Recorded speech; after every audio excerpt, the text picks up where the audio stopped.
नमस्कार दोस्तों, स्वागत है आप सभी का आपके अपने YouTube चैनल आज स्टडी ऑफिशियल पर। तो आज हम बात करेंगे सुप्रीम कोर्ट के रीसेंट फैसले की। क्या सरकार किसी भी निजी संपत्ति को अधिग्रहण कर सकती है? तो दोस्तों, हाल ही में सुप्रीम कोर्ट के 9 जजों की संविधान पीठ ने इस मुद्दे पर एक ऐतिहासिक फैसला सुनाया है।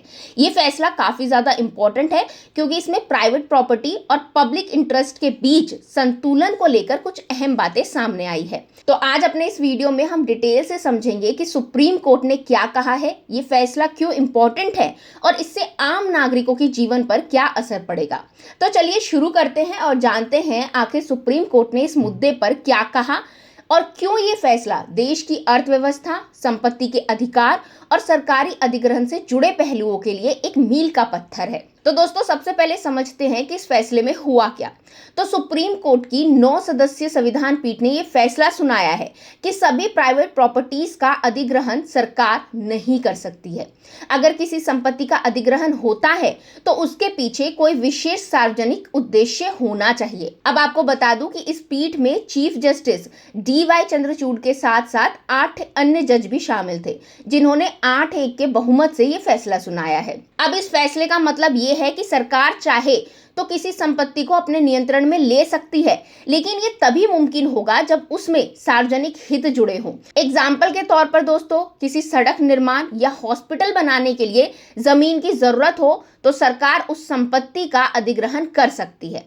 ये तो हुई फैसले की बात, लेकिन अब सवाल उठता है कि ये फैसला आया क्यों।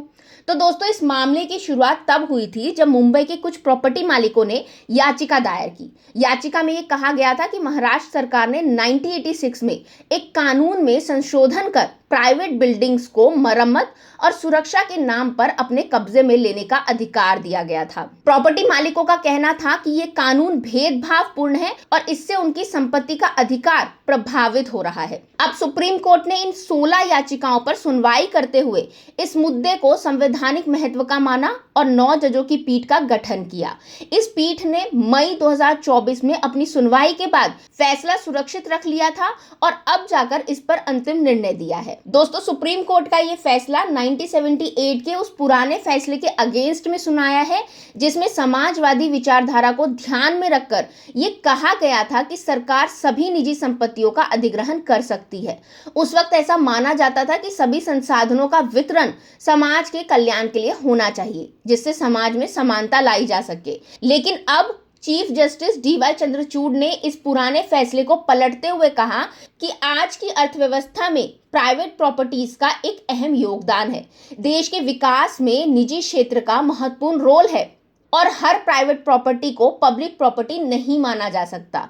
इस प्रकार से ये फैसला एक नए आर्थिक मॉडल की तरफ इशारा करता है, जो पहले के समाजवादी दृष्टिकोण से अलग है। दोस्तों, इस फैसले में अनुच्छेद 39B की भी चर्चा की गई, जिसमें यह भी कहा गया कि राज्य के पास ये अधिकार है कि वो किसी संपत्ति का वितरण इस प्रकार करे जिससे समाज का भला हो सके।